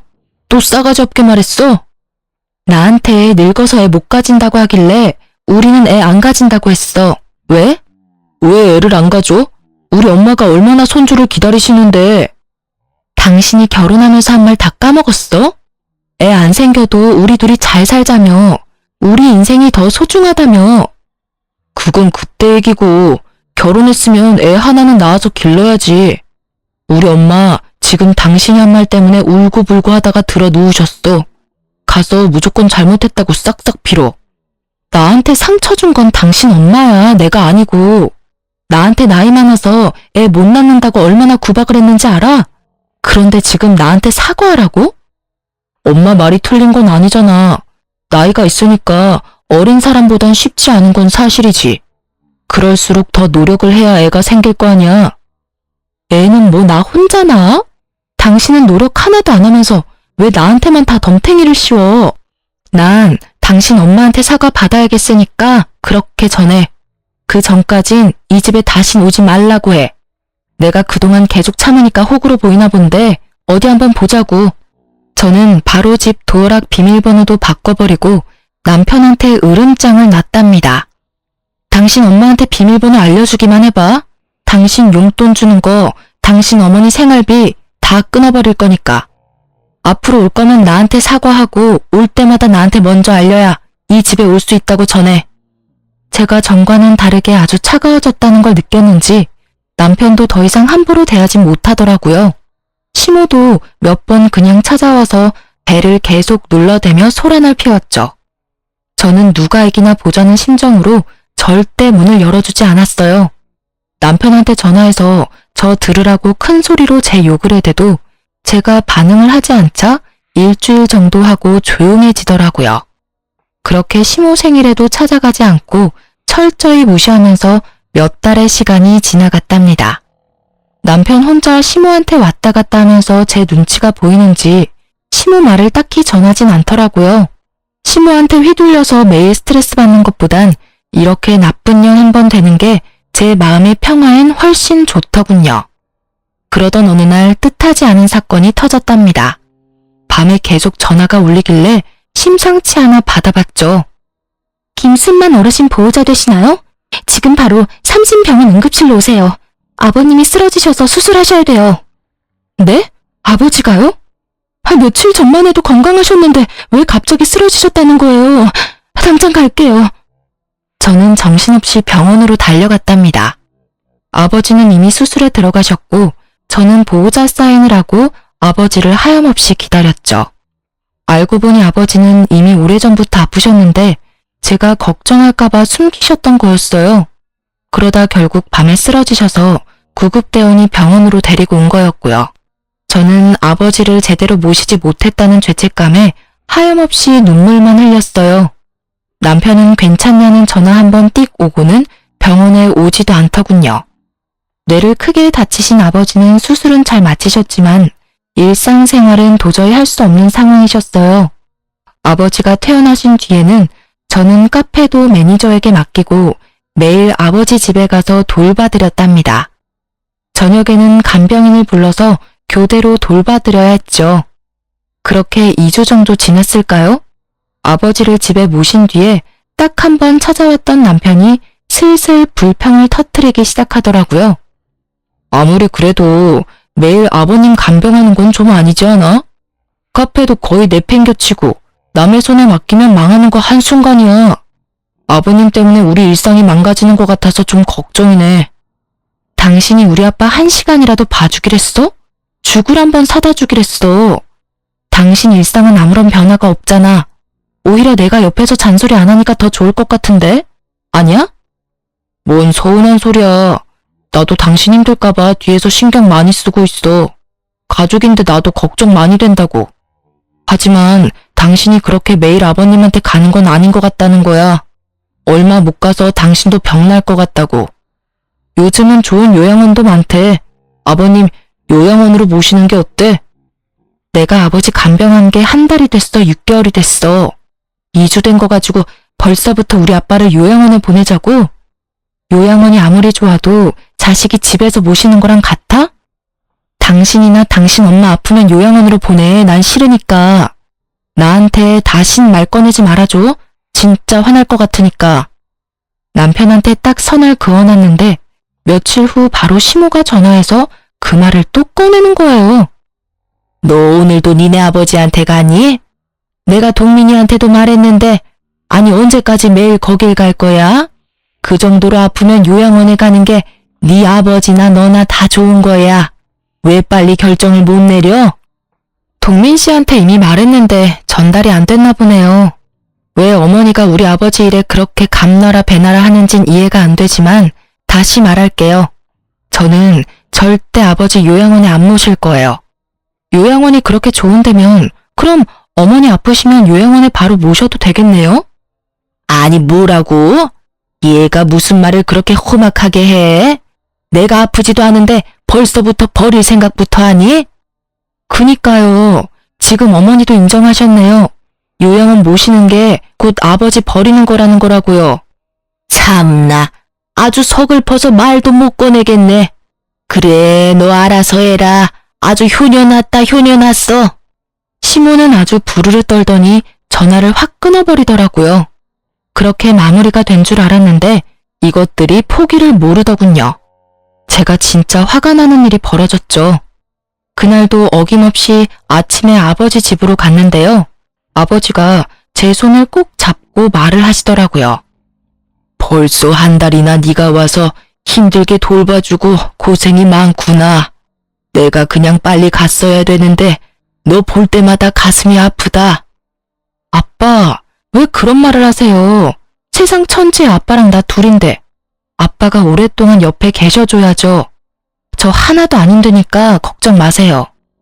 안 힘들긴. 커피숍 일도 내팽겨치고 나만 보러 온다던데. 나도 생각해봤는데 내가 요양원으로 가는 게 여러모로 좋겠다. 장서방 보기에도 미안하고. 혹시 장서방이 아빠한테 전화했었어요? 전화해서 요양원 얘기 꺼낸 거 맞죠? 내 이 인간을 진짜. 아니야. 그냥 안부 전화 왔었어. 요양원은 내가 오래전부터 생각한 거다. 아빠 집이 있고 모실 사람도 있는데 왜 요양원을 가요? 다시는 그런 말 하지 마세요. 아버지가 또 그 얘기 꺼내면 나 진짜 아빠 보러 안 올 거예요? 저는 화가 머리끝까지 나서 간병인과 교대 시간이 되자마자 남편한테 시모 집으로 오라고 했죠. 남편은 벌써 도착해서 둘이 아주 훈훈하게 밥을 먹고 있더군요. 당신이 웬일로 우리 엄마 집에 다 오자고 그래? 그동안 아버님한테만 신경 쓴 게 영 미안했나 보지? 우리 엄마가 또 밥 다 차려놨다. 당신은 진짜 복받은 며느리인 줄 알아. 당신 우리 아빠한테 전화했어? 요양원 가라고? 어? 아니, 난 그냥 안부 전화 드렸어. 그냥 요즘엔 요양원도 워낙 신식으로 잘해놨더라는 말씀은 드렸지. 내가 싫다는데 기어이 우리 아빠한테까지 그 얘기를 꺼낼 수가 있어? 내가 우리 아빠 책임져 달라고 한 것도 아니잖아. 난 우리 아빠 모실 거니까 싫으면 이혼해. 당신 혼자 자유롭게 살아. 아니 갑자기 무슨 봄창 두드리는 소리야? 뭔 이혼이야? 그래, 네가 그렇게 나올 줄 알았다. 그렇게 세게 나오면 누가 겁나서 다 네 뜻대로 해줄 줄 알았니? 그래, 너 당장 이혼해라. 늙어서 애도 못 낳는 게 우리 집안 대 끊게 생겼지. 거기다 아픈 아버지까지 우리 아들이 책임지게 생겨서 내가 이만저만 걱정이 아니었는데 잘 됐다. 당장 이혼해. 네, 나도 그쪽 덕에 시댁의 시자만 들어도 왜 여자들이 진저리를 치는지 아주 잘 배웠네요. 결혼 한번 해볼만 하네요. 덕분에 아주 별 더러운 경험을 다 해봤네요. 이혼 서류 준비할 테니까 바로 도장 찍어줘. 저는 시모 집을 휙 나와버렸어요. 은연중에 남편이 저를 따라 나와서 얘기라도 더 해보려고 시도는 할 줄 알았거든요. 근데 제가 나와서 가는데도 남편은 나와보지도 않더군요. 남편이 과연 저한테 애정이 있었을까 싶었어요. 그냥 결혼하기에 적당해서 대충 결혼한 건 아니었을까 싶을 정도로 우리 사이엔 별 추억이 많이 없었죠. 지난 결혼 생활을 돌이켜보면 항상 시모가 끼어 있었어요. 셋이 밥 먹고 셋이 놀러 가고 말이죠. 남편이 그날 밤에 집에 들어오지 않더군요. 지도 시댁에서 생각을 하고 있겠지 싶었어요. 저는 다음날 바로 이혼 서류를 가져다가 다 작성하고 식탁에 올려놓고 카페 오픈 준비하러 일찍 나갔어요. 아버지 집에 갔다가 늦은 저녁에 집에 돌아와 보니 남편은 방에서 문 딱 닫고 있더군요. 이혼 서류를 보니 남편도 도장을 찍어놨더라고요. 이혼하자고 했다고 가타부타 말 한마디 없이 도장만 딱 찍어놓은 걸 보니 참 그동안의 결혼 생활이 허무하게 느껴졌죠. 마치 모래성처럼 우르르 무너지는 기분이랄까요? 며칠 후 같이 법원으로 서류를 접수했죠. 나도 생각 많이 해본 거야. 아무래도 우리가 좀 안 맞는 구석도 많고 사실 난 나이 많은 여자가 우리 엄마랑 더 잘 지낼 줄 알았어. 어린애들은 철이 없어서 더 힘들 줄 알았거든. 근데 지내보니까 차라리 어린애는 데려다가 가르치기라도 하지. 너는 진짜 우리 엄마한테 대드는데 답이 없더라. 너는 혼자 살던지 아님 시부모 없는 고아를 만나라. 말하는 꼴하고는 진짜 머리에 똥만 든 티나네. 너 같은 아저씨들은 다 그딴 생각하고 사니? 요즘 어린애들이 얼마나 당찬데 네가 꼬시면 넘어오기라도 한대. 어린애 만나려면 돈이나 부지런히 모아야겠다. 그러는 너는 여자 나이 40 넘어서 거기다 몇 년 살지도 않고 이혼까지 한 주제에 네가 잘난 남자 만날 것 같아? 그렇다고 네가 돈이 있어? 그깟 작은 카페 하나 있는 것 같고 잘난 척은? 나 돈 많은데? 아, 내가 말을 안 해서 몰랐지. 그리고 그 카페에서 버는 한 달 수입이 네 월급보다 훨씬 많잖아. 이거 우리 아빠가 쓰러지기 전에 나한테 주시면서 너하고도 같이 보라고 했는데 내가 지금 살짝 보여줄게. 저는 전 남편에게 아버지의 도장이 찍힌 한 장의 종이를 보여줬죠. 천천히 읽어내려가는 남편의 얼굴이 점점 사색이 되는 게 가관이더라고요. 이게 뭐야? 유언장이잖아. 재산 목록 30억? 자신을 돌봐주는 딸과 사이에게 재산을 물려준다고 30억을? 이걸 왜 지금에야 보여주는 거야? 나는 자식이니까 아빠 모시는 건 당연한 거고, 근데 그거 보여줬으면 싫어도 돈 받으려고 우리 아빠 모신다고 가식 떨었을 거 아니야. 유언장 보면 내 이름은 적혀있지만 사위 이름은 안 적혀있잖아. 아버지는 다 예상하셨던 거지. 사위가 없거나 바뀔 거라는 걸. 아무튼 너는 아닐 거라고 아셨나 봐.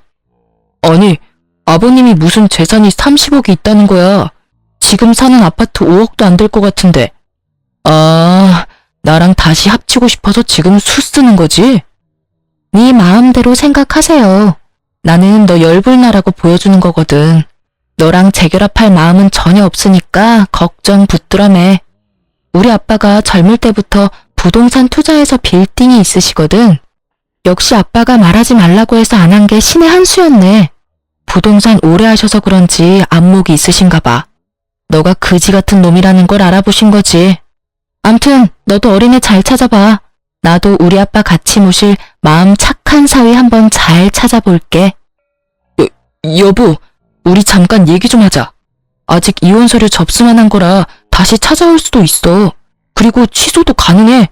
난 사실 당신 기좀 죽이려고 연기를 좀 한 거야. 진짜 이혼할 생각은 전혀 없어. 내가 얼마나 당신을 사랑하는데. 그리고 우리 성격도 잘 맞고 좋아하는 것도 똑같고 천생연분이잖아. 제가 대꾸 없이 그냥 가려고 하자 남편이 털썩 무릎을 꿇더니 제 발목을 잡고 고개를 푹 숙이고 있더라고요. 천생연분 같은 소리하고 있네. 그렇게 사랑한다면서 우리 아빠 아프고 나 늙었다고 칼같이 끊어내니? 난 니네 엄마도 지긋지긋하고 다신 보고 싶지 않아. 만약 이혼 취소하면 바로 대형 로펌 써서 소송 들어갈 거니까 그렇게 알아. 저는 질척대는 남편을 팍 떼어내고 주차장으로 향했어요. 뒤에서 남편이 벽을 쾅쾅 쳐대고 악을 쓰는데 아주 흠칫하더라고요. 저런 폭력성까지 있었다니 저 인간은 몰라도 너무 모르고 너무 성급하게 결혼을 했었다 싶어 식은땀이 쫙 났답니다. 역시나 남편이 바로 이혼을 취소했더라고요. 저는 그런 남편의 수를 뻔히 알고 있었기에 이미 상담을 끝냈던 변호사와 함께 이혼 소송에 들어갔어요. 시모가 한 폭언이랑 남편의 폭언과 메시지를 증거로 많이 남겨놨었거든요. 이혼 소송은 진짜 다시는 겪고 싶지 않은 최악의 일이었어요. 힘든 와중에도 아버지 간병을 하느라 정신이 없었죠. 그러던 어느 날 시모가 글쎄 우리 아버지 집 앞에 딱 서는 거 있죠? 여긴 어떻게 알고 온 거예요? 이거 지금 주거 침입이에요. 이혼 소송 중인 거 알고 지금 이러는 거죠? 그쪽이 더 불리해질 텐데. 우리 며느리 아버지 모시느라 얼굴이 반쪽이 됐구나. 내가 오늘부터 좀 도와주려고 왔다. 내가 이래봬도 예전에 요양사 해보려고 알아보기도 했거든. 내가 정성으로 함께 돌볼 테니 제발 우리 아들이랑 다시 화해할 순 없겠니? 지금 무슨 애들 싸움하고 있는 줄 알아요? 이혼 소송이 장난인 줄 아나. 돈이 얼마가 들어가고 있는데. 이혼을 떠나서 난 그쪽 얼굴만 봐도 그 지긋지긋했던 생활이 떠올라서 너무 기분 나쁘니까 당장 꺼져요. 여기 또 찾아오면 진짜 가만히 안 있을 거예요. 내가 우리 며느리가 그렇게 능력이 있고 재산도 많은지는 전혀 몰랐다. 아들이 말을 전혀 안 해주니까 그랬지. 이런 보물 같은 며느린 줄 알았으면 더 귀하게 여겼어야 되는데 정말 미안하다. 내가 이제부터라도 진짜 너한테 잘하마. 네가 싫다는 건 절대 안 하고 말도 함부로 안 하마. 애 가지라는 소리도 일절 안 할게. 사람 가진 거 봐가면서 그렇게 하는 게 더 소름 끼치거든요. 그렇게 말하면 내가 내 어머니 감사해요. 그럴 줄 알았나 봐요. 그쪽 아들한테도 전화 좀 그만하라고 전하고 아줌마도 다신 찾아오지 마요. 저는 저를 붙잡으며 비굴한 얼굴로 애원하는 시모를 밀어버리고 집으로 들어왔답니다. 시모가 복도에서 큰 소리로 울기 시작하는데 진짜 남 부끄러워 미치겠더군요. 다행히 아버지가 주무시고 계셔서 들리진 않은 것 같았어요. 1시간 동안이나 소란을 피워서 경비가 와서 쫓아내더군요.